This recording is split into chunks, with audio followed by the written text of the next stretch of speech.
At the second heat now for the women's 4x4 relay, where Purdue will join Michigan, Michigan State, and Ohio State here. Michigan State lane 3, the Wolverines lane 4, Buckeyes lane 5, and the Boilermakers in lane 6. It's Robinson of Ohio State. She'll run their opening leg. Now typically, especially when we're at the Big Ten Championships and their A squad, their so-called A squad for the 4x4 relay is established, they're going to put one of their better block starters, someone who handles that cut in really well on the first leg, someone who knows how to navigate traffic, and that's especially important on a 200-meter bank track, as things can tend to get a little bit congested there.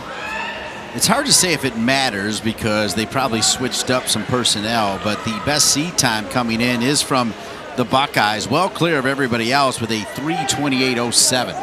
Yeah, and they were second in the Big Ten Championships indoor last year to Minnesota, but obviously a lot of changes since the last time you ran a 400 last year and the first time you'll run one this year in a competitive environment. So far, Ohio State has put out the team of Marsh, Dale, Murphy, and Wood. They're leading the Big Ten with a time of 3 minutes, 34 seconds, .84. They ran that last weekend at the 2023 Rod McCravey Memorial Track and Field Invitational. And so far, Purdue out really well in lane 6. And we'll see who gets to that cut-in mark first.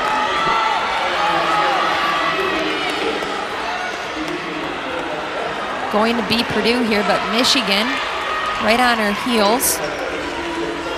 Isom of Michigan starting to close that down right after the break. Oh, and she catches her heel and goes down.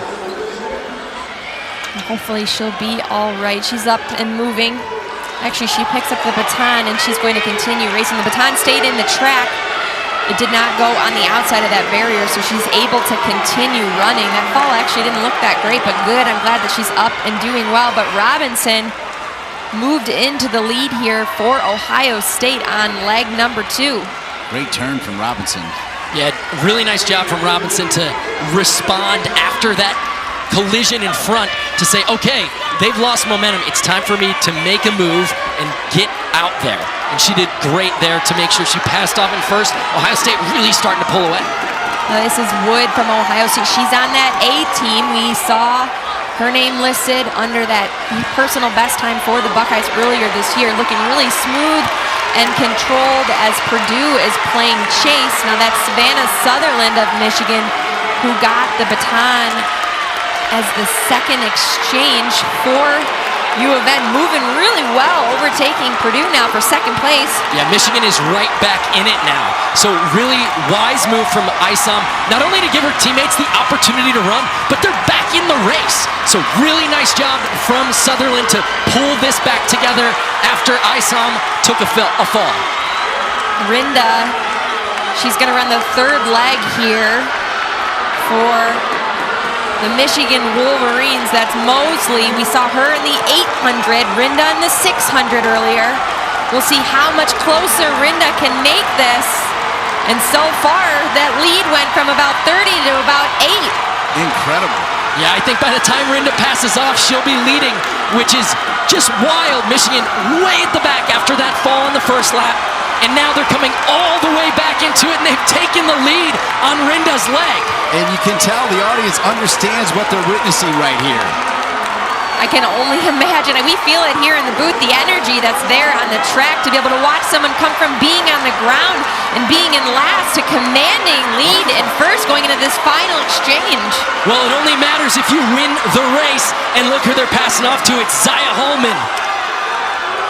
We know that Zaya Holman loves this event. We saw her in the 60. We saw her win the 200 earlier. Now this is her bread and butter. She's a closer, Sarah. Yeah, and she looks smooth and controlled. She's got that game face on. in a commanding lead for the Wolverines with a lap to go. Not only did they fall and fall behind, they are just absolutely putting on a clinic here. How did they do it? Opening split for Zaya Holman, 25-24. Her teammates there on the backstretch cheering. Then the Michigan Wolverines from the track on the ground to first place in the women's 4x4 relay. Remarkable, and there you mentioned they'll feel the energy of this crowd at the University of Michigan indoor track building.